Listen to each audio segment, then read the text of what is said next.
big news coming out of Aer Lingus, though. Somewhat expected news as well, but we didn't know what sort of scale we were talking about. But the airline says 124 flights have been cancelled during the first 5 days of industrial action by pilots. So this starts on Wednesday. They're going to stage a work-to-rule protest. It's over pay. And customers will be informed if their flight is affected in the next few days. We have Irish travel commentator Eoghan Corry with us. We'll start with the numbers, Eoghan. So we're talking, 20,000 customers. There's a suggestion it could be up to 40,000 overall, but we're expecting 20,000 customers to be affected by these cancellations. Very much. It's cat and mouse at the moment. We don't know where it's going to go next. I'll just talk that through in a second. But going back to those numbers, Aer Lingus will have 220 flights a day. They said they would cancel between 10 and 20%, and they have come up with a figure in the last hour or so of 124 flights cancelled. What happened overnight was quite interesting, a reflection on modern aviation.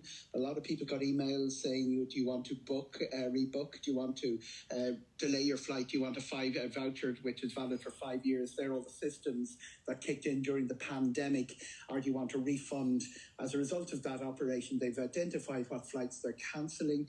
They weren't actually under a strike notice at all, because it was a work to rule, but the way this works, airlines in peak summer need a lot of flexibility. They need pilots to be ready for planes going tech, for other pilots going sick, and they reckon that this was what they needed to prevent disruption. IALPA had a look at this response by Aer Lingus and came up with a response themselves. They've now declared an 8-hour strike for next Friday. Let's be very clear for people listening then. If your flight is cancelled, will you have already received an email home? Yes, the emails will have gone out already. And let's be clear about something else, which is really important. Aer Lingus Regional, which serves Belfast, is not affected by they had a separate pilots deal signed 4 or 5 months ago. So it's only the main line. It's the transatlantic flights and the European flights from Dublin, Shannon and Cork. Okay, and if you have received an email, what are the conditions for getting some kind of compensation in addition to your money back? What are the rules around that? The rules around compensation are completely separate from getting your money back. The airline has this obligation to give you your money back, to give you a rerouting, or to they're throwing in the vouchers. If you don't take up those options, they're under contract to get you exactly where you're supposed to go, not a nearby city, in as timely a manner as possible. It doesn't mean probably you'll be on the flight you are, but it'll be on one later that day, or maybe rerouted through somewhere like Heathrow. There is a link in the email to the compensation option, and that's EU 261. It's the compensation legislation which was brought in 2004. Very interesting how that has evolved. Initially, airlines had a get-out clause. They get-out clauses like weather events and planes going tech for safety is an issue.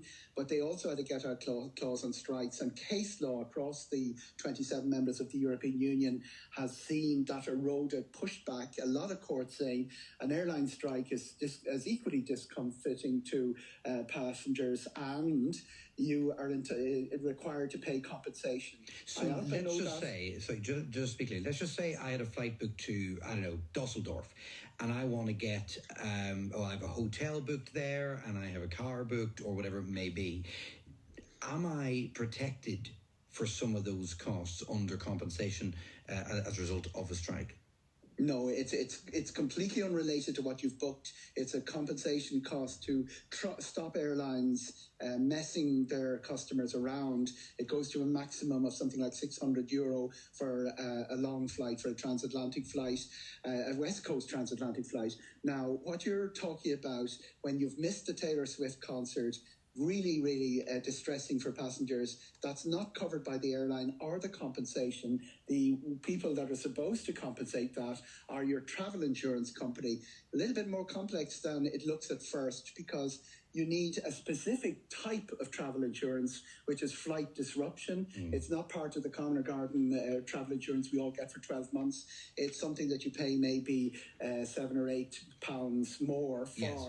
And if you have it, it does cover things like your car hire, your missed hotel. But you will get compensation without that. Even without that, you will get compensation for your flight being cancelled. It won't cover the cost of a Taylor Swift concert ticket. Quite.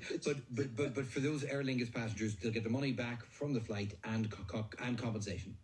And they can get compensation. I would be really interested in how that compensation goes, because it doesn't tend to be a hell of a lot for a short-haul flight.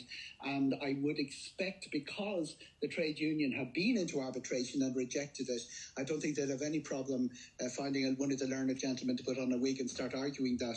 But I think at the moment Aer Lingus is happy to take the hit on the compensation as well. Okay. But when the costs mount, we could see some sort of challenge to that. What Aer Lingus are trying to find out is, can we fly through this disruption imposed by the union? What the union are trying to find out is how much disruption we can cause. So we have a little bit to play on this. Eoghan, thanks so much, Eoghan Corry, travel commentator. Wednesday the 26th of June to Sunday the 30th of June, inclusive. That's the 5-day walk out. And as he said there, if your flight is going to be affected, you'll have been told by email already. Check